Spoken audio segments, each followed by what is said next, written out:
taking our houses. They're taking our houses. For an illegal foreclosure process. For an illegal foreclosure process. Environmental Film Festival, the largest of its kind, the 8th annual. We are here in my hometown of Nevada City, California. I'm Elisa Parker. And I'm Jessie Lott. There are over 135 films here. There's 85 visiting filmmakers and 35 premieres. One of the great things about the festival is that it incorporates environmental action definitely with our next guest. We have Seth Warren with us and Sir Patrick Stewart, part of Nature Propelled, which is premiering here at the festival. That's right. This is the world premiere. It's actually only been seen ever by one person. Which is? You're looking at him right here. This morning. This morning. This morning. So you were the narrator for the film. Yes, I was. Maybe we should talk a little bit about how we came together, because we're probably an improbable sort of couple, aren't we? They described this in the festival pamphlet as an unlikely pair. And I'm like, why do you think that is? I think that's very accurate, because I'm so cool and hip and you know, action man, and he's so studious and laid back and thoughtful and intellectual. That's why they think it's unlikely. Well, maybe we'll start with Seth. You were here last on that note. So you were here last year and you were the People's Choice Award. It was actually the year before last. Okay. I spent the last 2 years since then working on the current film that's releasing tonight. And that was Oil and Water. The last one was called Oil and Water, yeah. It was you know, sort of a fluke. The last film that I made was sort of shot as a home movie that I was hoping to impress some of my friends and family by as we drove the longest petroleum. I'd never had no experience with film before that, and I, you know, stumbled into my college roommate who's a film editor, and he was able to help me take some of the footage and put it together, and you know, the arc of the storyline and everything just kind of somehow just came together, and submitted it to a few film festivals, this being one of them, and you know, it did very well. Seth, how do you go from being a non-filmmaker to having like an award-winning documentary? Like a rock star. How does that happen? You are like a rock star. It really is, yeah, literally. So, well, tell us about when you first met. So you win an award. Yeah, like I was saying, I was like, okay, we have a film. I'll try submitting it to some film festivals, and so we did Google and came up with like 4 adventure film festivals and submitted it to all 4. One of them was the Jules Verne Film Festival in Los Angeles. I didn't even really know what it was. You didn't know anything about that one. And anyway, like, got a call one day, and they're like, your film's been accepted, and we're like, wow, no way. And I mean, literally, they said that they're going to fly me down there, and that was a big surprise. And when I got down there, I realized it was at this, like, fancy, big place in Hollywood, and I was hanging with, like, astronauts and Hollywood stars. And, anyway, Patrick was one of the judges, and apparently he liked my film. And what was it that you loved about it so much? Well, actually, I'm going to correct Seth here. I was actually the president of the jury. You were? I wasn't just, you know, one of the judges. He's a big deal. And I think there were a dozen finalists. I had never sat on a film jury of any kind before, but I was fascinated by this invitation and the opportunity to see a lot of interesting movies, and they all were very interesting. And we watched them mostly privately on DVDs, but some we saw together as a group. But there was one film that stuck out because it was so unconventional. Because Seth said it was a home movie, and it was exactly that element of improvised home movie making that was so attractive. It wasn't slick. It wasn't conforming to the criteria of documentary filmmaking. It was a kind of inspired mess, really, and absolutely gripping. And the subject matter too was one which interested me, and I had not thought possible that one could achieve what Seth and his friends were achieving. And not all of my colleagues on the jury felt quite as passionate as I did. So there was a long and fairly intense discussion about this. So you fought for Seth? I did. I fought brutally and ruthlessly. There was blood on the walls. You know, it was hair. It was ugly. I was accosted by one of the other jury members after the show, and he just had to make it get completely clear that the film was not, it did not win the festival based on, what was the word that he said? Technical merit. Yep. But you know what else we're discovering, especially with social media, that sometimes it's the story that touches people's hearts and the reality of the everyday people who are really doing it. I mean, you were featured in your film as this, you know, guy who said, can we drive a biodiesel truck across and travel around the world and do these adventures? You know, and that's what resonates sometimes with people. And we forget about that when you're inundated with the Hollywood films that seem so slick. I think that, you know, there's definitely a thirst out there in the film world from what I've seen for real stuff that's not contrived, and I think that my last film, as well as the one that's coming out, is just that. So it's real, you know. There's nothing like, there's no stage things happening in there. It's all stuff that really happened. Yeah.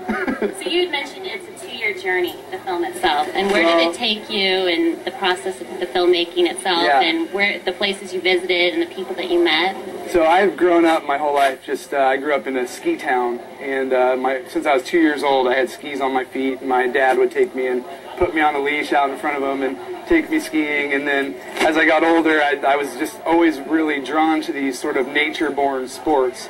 And I took a long stint in kayaking, and with whitewater kayaking, and I always thought it was really cool how I would go and kayak down the rivers, and I'd be like, these are the same water that I skied all winter. And then actually, when I was editing the last film, Oil and Water, the editor and a couple of my friends that are here today taught me how to hang glide. And I flew off, you know, after like a bunch of training on the hill, I flew off the mountain and landed down, and then I looked up, and the guys that were with me, they flew right on up into the sky and to the base of the clouds. And later on, they showed me this book and taught me about how, you know, the sun heats up the ground and the air goes up to the sky to make the clouds, and then the clouds move over and it snows, and it was like this missing link that, you know, in the cycle of water. So it's like, okay, now I'm surfing it up into the sky, and then the mountains, and it snows, and then down the rivers and back to the ocean, and you're going full circle. You go surf. So basically, that was when I was like, okay, this is kind of a cool concept, and this is what the film essentially is about. Can you say? Now, Patrick, are you a hang glider, action-oriented guy yourself? Have you gone kayaking with Seth before? Oh, have you seen what they do? I have. It's incredible. I know. Yeah. Yeah, I have kayaked across a little gentle Caribbean bay. So we can't take you down the Yuba River. No way. No way. At low water, you know. We can walk. You can like here. They are throwing themselves in their kayaks off the tops of waterfalls. It's incredible. I can't. They're going through ravines that are not just like the Grand Canyon, like this wide, you know. I watched the movie this morning, and my heart was in my throat all the time. No, I don't do anything truly scary like that. I'm a diver. I do scuba, and I shall be in Australia in 2 weeks' time diving. I'm a new skier, and I'll be on the slopes Monday for a few days. But that's about the extent of it. I play pool quite well. Okay. So, you know, and you get a ball bouncing off the table. That can be dangerous. It's the exact same thing in many ways. Somebody turns around with a cue and, oh, God. Yeah, you should watch out then for some of the guys here. But going back to Oil and Water, so yes, it had these improvised, spontaneous elements to it. But in terms of the environment and its experimentation and its boldness in this attempt that they made, it was innovative, and it was absolutely on the money so far as the environment was concerned and green issues. But the charm of it, which tonight's film also has, is that not content with this adventure, not content with driving this converted Japanese fire truck all over the Southwest and into Central America, they would make 200-mile diversions just to go over a waterfall. You know, as if it wasn't enough to be out there in the Mexican desert, in the blazing sun, in this thing, which was not 100% reliable, right? Not at all. They would then go and do these wacky, crazy things just for the fun of it. And it was the sense of fun behind all of this, of people, because sometimes we can get perhaps a little solemn about some of these issues. It's overwhelming. And there's nothing solemn about the way Seth and Nick and everyone has approached this movie. And that's what I found so appealing. It made me laugh out loud. That's great. Well, and part of it, too, is that you are, and for both of you in the work that you do, really following your passion and using that to make a difference in people's lives. So, you know, whether it is through theater and acting or connecting with Seth in this film and Seth taking your adventure, and that's been the beauty of the Wild and Scenic Film Festival, really, in some ways, is demonstrating these people, they're taking their passions and their connection with the planet, and they're using that to say, hey, anyone can participate in this, but you need to follow through with what's important to you. And it has to resonate with you somewhere. Would you find that's been true for you in doing this film? Yeah, I mean, I would say that the core and exactly what Patrick just said, and what I've really tried to relay through my work and through the films that I make and through my lifestyle and the people that I encounter, is just like fun is the name of the game. If you're not having fun, then what's the point in doing anything at all? So, and I think that there's, you know, everybody's got their own way to have fun. And for me, like, definitely jumping off a waterfall or flying up into the sky or going down the mountain as fast as I can on skis, that's fun. And I think people need to go out and make themselves happy and have fun. And that's going to inspire people to do things and help protect those places that they're out there doing it in. Tell us, yeah, go ahead, Jesse. Well, I think, Seth, you brought up that, you know, growing up in the mountains, being connected to the land right away.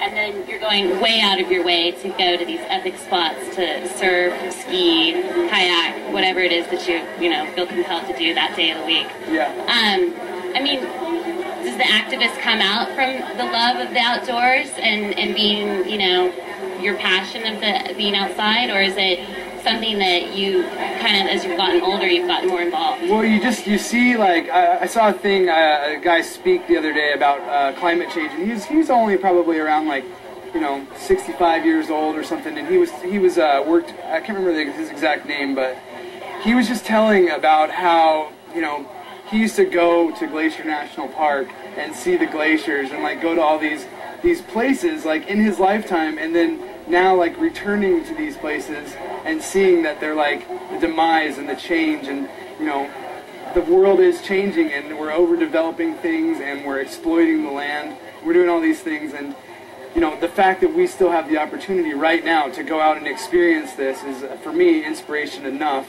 to want to be able to basically save those places so future generations can still enjoy it as we do today. And, you know, one of my big goals with the projects and stuff, and you'll see, like, through the films, is actually going and showing those kids and how cool it is and how fun it is, because they're really the ones that are going to be responsible for cleaning it up. Yeah. And you're showing them how to do it, travel in, like, an eco-friendly way. In a fun way, yeah. Tell us about the transition from Oil and Water to the movie, which only the two of you have really had privy to see, which you can see later on tonight. But how did that transition into the film Nature Propelled? I would say that I'm still really relying on the story of the film and the stuff that happens and the real stuff that happens, and I've still kind of left the technical merit in the back seat. Again, with this film, it's extremely low budget. Like, we don't have a lot of money to spend on fancy cameras and stuff, so, you know, we're still shooting it with the same small cameras that we always have. And I think the fact that we use the, you know, sort of grassroots equipment and the attitude that we go into the shoots with really brings out the real character of the people that we encounter. And, you know, like, we're shooting real people doing real things, you know, and it's not contrived. And I think that the fact that, you know, we show up on the scene with it's just us, and it's not like some big deal, and we're actually able to document and capture their real story in the best way possible. And an illustration of that the truck breaks down at one point. And I wonder how many directors of movies you would find underneath their main vehicle replacing a drive shaft. I think it's probably the first time in the history of movies that a director has also been a mechanic who could replace a drive shaft. Well, speaking to that, Patrick, I mean, has participating in this experience with Seth, has it changed the way that you've looked at things in your own, you know, in your own line of work and people's sense of responsibility? Yeah, it was changing anyway. And this film is provoking and challenging, both the films are, and inviting you to look at the world and to make some decisions about how you live in it. I'm doing my best. I drive a hybrid, and I love cars, and I love powerful cars. I love to race. That's something scary I do. Races. I do that. You can do hybrid races. Yeah, that would be really exciting. Well, we have. You know, we have Ryan Little, who did I Drive 55. Oh, yeah? So that could be his sequel. Okay. Yeah, Patrick. hybrid races. I can see it now. Yeah, you get 5 people turning up to watch it. And I'm installing some solar panels as well in my home, and I've been investigating underground thermal heating, and and I recycle. Yes. I recycle like a mad. There is one really unfortunate shot in your movie, by the way. One of the kids throws his plastic water bottle into the recycling bin. It misses and bounces out. I know. We got that Somebody one. should go, hey. No, there's that shot's gonna get changed. Actually, the shot got cut. That was the end of the movie, and we're still sort of. It's always a work in progress. We haven't printed the DVD yet. This is the first showing, but actually, Patrick, if we were to use 2 more seconds of the shot, the next kid behind him comes, throws his bottle in the trash, picks up the other bottle, and puts it in. Excellent. Seth, why did you select the Wild and Scenic Environmental Film Festival to premiere your movie? Well, this is, the last one obviously was a big hit. We won the People's Choice Award, which was an incredible honor. It's one thing to be selected by a panel of juries who, are in the film world, but what even better and more comfortable for me is to be voted and by the people who are watching it. Yeah. And so out of, the last film festival, out of the 100-something films, we got voted as the best one. And that's a really inspiring thing for somebody who's maybe a filmmaker or whatever you would call me. But I walked away from the film festival just, really happy and smiling. And, the atmosphere here in Nevada City, obviously the mountain town and the surrounding area and the Sierra Nevadas, it's just a beautiful place. And I wanted to throw a party for all the amazing people that have helped me through this whole situation, and I couldn't imagine a better place to do it. That's great. So, what's up next? What are you going to work on? You're going to finish editing it. Yeah, and then you're going to go on this. I've got just, the scenario that I'm in right now is very unique. I've been, everybody wonders, well, how would you get a film like this funded? That's always the big question for a filmmaker. Yeah, for any film like that. Mm-hmm. And, the way that I do it is definitely outside of the box. There's so many different, layers as to what it is that I do, and it's not just the film. The film is the end product, but actually, each time we do one of these things, we're doing all these, public outreach and events, and, on this last project, face-to-face, we reached 207,000 people that just came and saw the truck that received a presentation. Where was that at? Throughout this movie that's tonight. Okay. In this movie, you'll see throughout it cuts in and out of presentations and demonstrations that we do to the public, and we visited on the tour throughout the year. We visited about nearly 50 schools with 10,000 students and teachers, and so the outreach is really big time on the face-to-face part of it, and we have these incredible socially responsible sponsors that that make products in our industry that that we use throughout the trip. One of them is called Keen Footwear. Yeah. They make lots of their stuff is made from recycled products and things, and also Cavu clothing and Cliff Bar, which makes organic food. And So that's great. You've had some level of support. it's been a really amazing success story, and they've I have not needed to go out and find new sponsors. We've got the same 3 from Oil and Water for this project, and they've already also committed to my next project, which will start probably tomorrow. That's great. And that's how it works, right? That's how it you get the works. momentum after the festival, and you get inspired after seeing all these films and meeting other filmmakers. Yeah, and you see, like, when you're on these projects, you can't help but, like, just be inspired by the people that you meet. And you're always in, like, by the time I'm done with one project, I've met so many amazing people that have taught me so many things about my life and, like, what I want to do, that I've already have a clear vision on what's the next project from there. I have just a couple more questions. Has it changed your relationship at all since you've been knighted? He was knighted? What? Yeah. Oh, since I was knighted? Yeah. Has it changed our relationship? Well, when I was in high school, which I was until I was 15, and then it was all over, I was not a dropout, but that was the minimum age that you could leave school at. Yeah. It was, I wasn't a dropout, believe me. I don't want children to understand, oh, parents should dropped out of school. I don't have to go to school anymore. I finished school, but I was 15, and when all my friends called me Stewie. I left school, and I was never called Stewie again, ever, until I met him. And he started calling me Stewie right away. The only thing that's changed in the past 2 weeks since I got this amazing honor is that he now calls me, in his emails, Sir Stewart. And it's a unique title, and one that I will only permit Seth to use, to keep it only to him. Anybody else? That's good to know. Yeah. I don't think it's changed our relationship. It won't change anything, actually, at all. Except that, you may be able to get tables in restaurants a bit easier. What does it mean to be knighted? What's your responsibility now? I don't think there is any actual responsibility, but I feel a certain weight that comes with it. If it is actually the oldest, I know this is a republic that I'm speaking, and you don't have these things over here, so it will sound quaint to you, but it is the oldest honor. It is the oldest title in the land. It goes back to Saxon times. Yeah. The use of knight of Sir was used.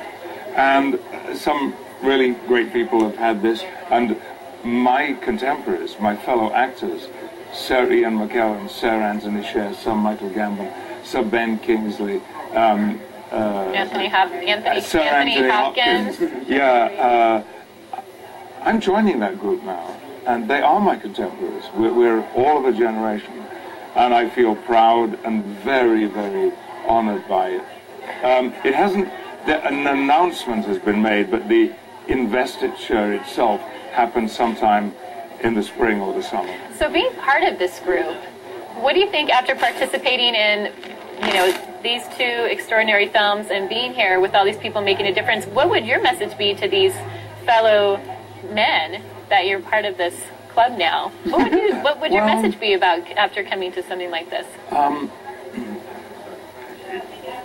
There is a very different world of actors in the UK as compared with, say, Hollywood, where I lived and worked mostly very happily for 17 years, and even New York City. We are a community of performers who do everything. And I said this recently in a press conference, one of the things that surprised me when I went to Hollywood over 20 years ago was that there was a hierarchy. Now, I'd expected I was entering the greatest democracy in the world, and that here I would not find any kind of elitism or snobbery. On the contrary, what gradually crept up on me was that being an actor shooting a syndicated television series, I was way down that hierarchical ladder compared to the people who did network hour-long dramas, who did television movies, who did independent films, who did big studio blockbusters. Yeah. So there really is this hierarchy. A New York producer once said to me, you've got to understand, in Hollywood, people identify themselves by what they won't do. You understand? Yeah, interesting. In the UK, everybody does everything. everything, and there is no, there is nothing pejorative attached to that. We do movies when we can. We do theatre when we can. We do Shakespeare sometimes. We do radio plays when we can. We read stories on radio. We do commercials and voiceovers. Everybody does everything. Sir John Gielgud was in his late 80s when he died, and was one of the greatest English-speaking actors of the 20th century. Every Monday morning, right up to the week he died, he called his agent and said, "Is there anything for me?"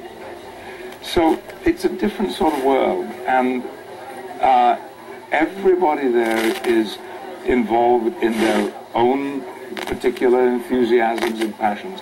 Nobody does anything because it's thought hip or cool or required, or it's the fashion of the day, or it's what everybody else is doing, you know? So I don't feel I need to proselytize to my fellow knights in any way whatsoever. That was a long answer to a very simple question. So I have one more question for Seth. What would you tell, I mean, obviously you're having the time of your life, you're meeting fantastic human beings, you're doing great work, and you're getting to see amazing places in the world.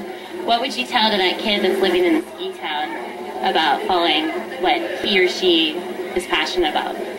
I would say go out there and, number one, enjoy it. You know, just play your ass off. Number two, create an awesome future for yourself that has something to do with caring for the world around you, and realize that if you're living in a ski town, like, you're among the luckiest group of people on the planet, and with that comes a responsibility to do something with it, positive. To take care of it. And Sir Patrick, what would your message be to everyone? Before I give you my message, I just need to say that I left off the list Okay. Sir Michael Caine and Sir Sean Connery, and I would be in real trouble. Yes. Because they're going to be watching this. Yes, they're watching live stream.com right now, or Green TV. And they'll be here next year. Because Sean Connery, he might watch Green TV, huh? I think it's very probable. My message, well, contrary to what an ex-president of yours said very recently, that the science of global warming was unreliable, it's been proved to be not true. The science of global warming is absolutely spot on. And the clock is ticking, and it's ticking faster and faster. Nobody else can do anything about it except us. But primarily, and individuals can do so much. Yes, you can recycle, and you can drive hybrid cars instead of... but industry has got to do much more. Yeah, corporate. Big business has got to do much more. I go around my house. I have a really nice house, and I live alone, and I go around turning off the lights, and it's all dark and scary and gloomy because I think I've got to save power. And I sit under one light like Scrooge, you know. And yet, when I go to my flat in London, I look out at Canary Wharf, and there are 20 high-rise buildings all night long filled with light. Our City Hall, beautiful architectural building, filled with lights all night long. And I think, what am I doing? Turning off my half-dozen lights. So all of that has got to be addressed as well. Government, business, and industry, that's where the challenge really lies, and that's where the big impacts are going to be made. But that doesn't take away from all of us a personal responsibility to do what we can. Well, both of you are bringing the light to something that's very important, and we all need to hear about it. I mean, adventure and action and doing your part and making a difference, and you're both doing that. It was certainly a pleasure having Seth and Sir Patrick Stewart on here. The movie's called Nature Propelled. It's screening and premiering tonight. You guys got an award ceremony to go to. Yep. Hey, thanks so much. Everyone's checking out. Hey, thanks. By not having the original mortgage. By not having the original mortgage. They have taken bailouts from taxpayers. They have taken bailouts.